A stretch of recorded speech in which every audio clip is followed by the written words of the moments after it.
Hi అండి. చాలామంది students తమ చదువుల కోసం ఇతర ప్లేసెస్కి వెళ్ళి హాస్టల్లో ఉంటారు కదా. అయితే మన దేశంలో ఒక హాస్టల్ ఉంది. అక్కడ మీరు వారానికి ఒక రోజు శనివారం నిద్రపోలేరు. ఆ రాత్రి మీరు మేల్కొని ఉండవాలి. లేకపోతే మిగిలిన 6 రోజులు చచ్చి బతికినట్లుగా మేల్కొని ఉండవలసి వస్తుంది. మీరు మేల్కోకపోతే మిమ్మల్ని ఇంకొకరు మేల్కొనేలా చేస్తారు. పూణేలో తన చదువును పూర్తి చేయడానికి వెళ్ళిన రాహుల్ అనే స్టూడెంట్ లైఫ్లో జరిగిన రియల్ ఇన్సిడెంట్ ఇది. కథలోని మెయిన్ క్యారెక్టర్ రాహుల్ రత్నగిరి నుండి పూణేకు షిఫ్ట్ అయ్యాడు. అతనికి చాలా మంచి మార్కులు వచ్చాయి.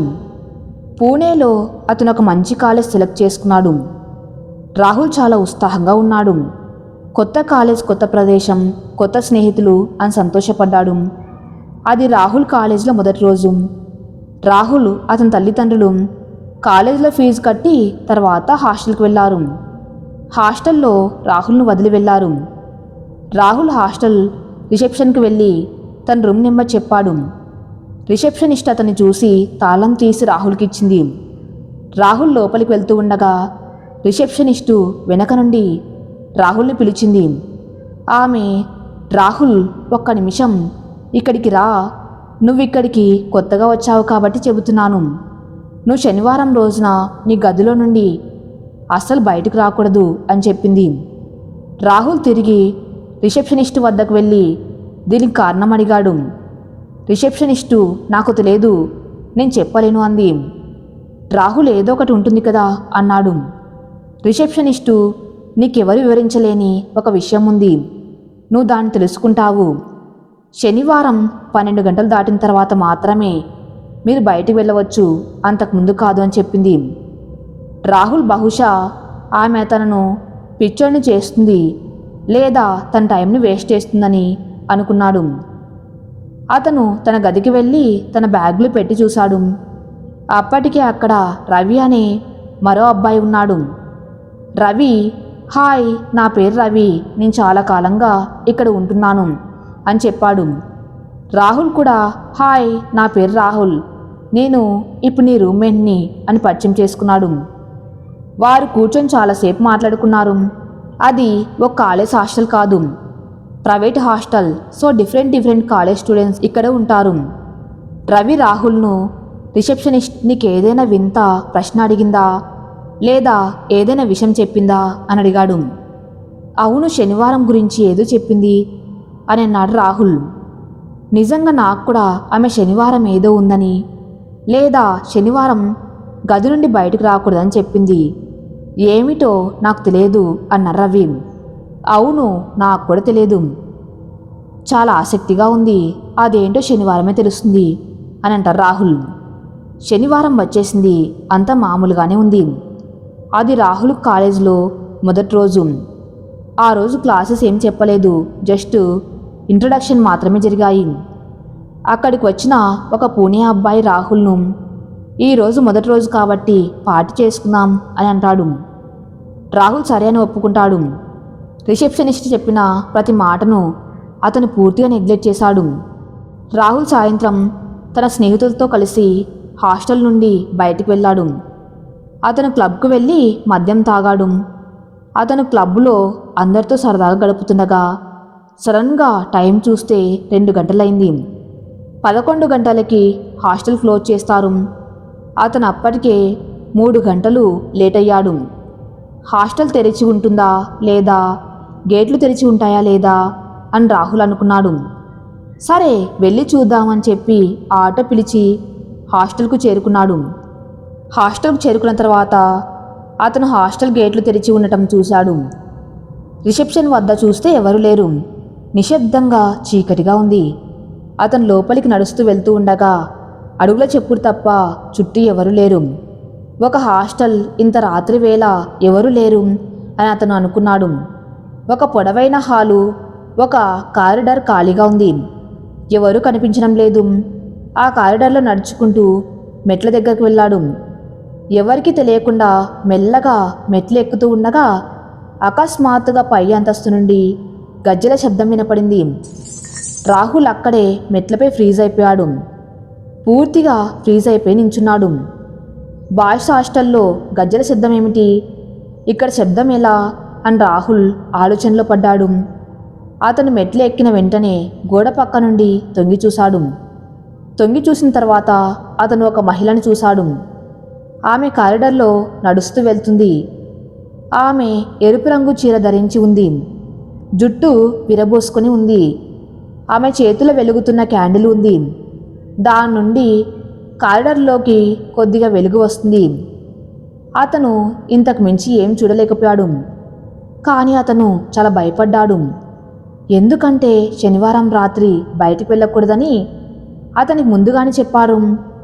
అతను తిరిగి మెల్లగా మెట్లు దిగుతూ వెళ్ళాడు. మెట్లు దిగి ఫస్ట్ ఫ్లోర్కి వచ్చాడు. ఫస్ట్ ఫ్లోర్కి వచ్చిన తర్వాత ఇప్పుడు గజ్జల శబ్దం మరింత దగ్గరగా వస్తుంది.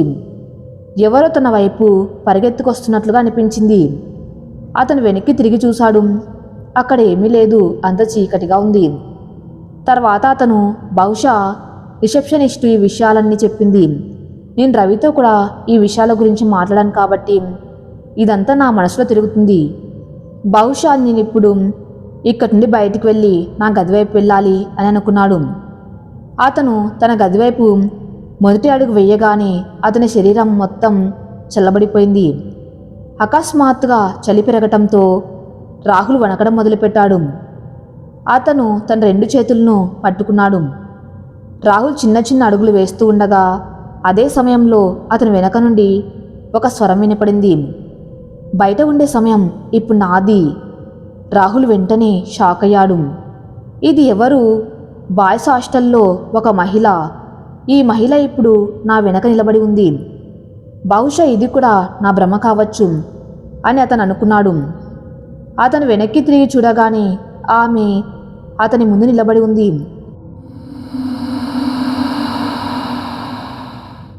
అదే నల్లటి జుట్టు, చేతిలో వెలుగుతున్న క్యాండిల్, ఎరుపు రంగు చీర. క్యాండిల్ వెలుగుతున్నప్పటికీ ఆమె ముఖం అస్సలు కనిపించడం లేదు. అతను ఆమెను చూసి చాలా భయపడ్డాడు. భయంతో అతను పారిపోవడానికి ప్రయత్నించాడు, కానీ అక్కడే కింద పడిపోయాడు. అతను కింద పడగానే ఆ మహిళ ఇప్పుడు అతని దగ్గరికి వస్తుంది. ఆమె ఒక సాధారణ మహిళలా కనిపించడం లేదు. ఆమె శరీరం నుంచి స్మెల్ వస్తుంది. ఏదో తప్పు జరుగుతుందని అనిపిస్తుంది. పూర్తిగా నిరాశ ఆవహించింది. రాహుల్కి ఇప్పుడు అర్థమైంది తన ముందు ఉన్నది మనిషి కాదు అని. అతను చాలా గట్టిగా అరిచాడు. అతను అంత గట్టిగా అరిచేలోపు ఆ అంతస్తులో అన్ని తలుపులు తెరుచుకున్నాయి. అందరూ తమ గదుల నుండి బయటకు వచ్చారు. వారు రాహుల్ను నేలపై పడి ఉండటం చూశారు. అతనికి ఏం గుర్తులేదు. కాసేపయ్యాక రాహుల్ కళ్ళు తెరిచాడు. అతని చుట్టూ చాలామంది ఉన్నారు. రవి కూడా అతని దగ్గరే ఉన్నాడు. అక్కడ రిసెప్షనిస్ట్ కూడా ఉంది. ఆమె ఏం జరిగింది అని అడిగింది.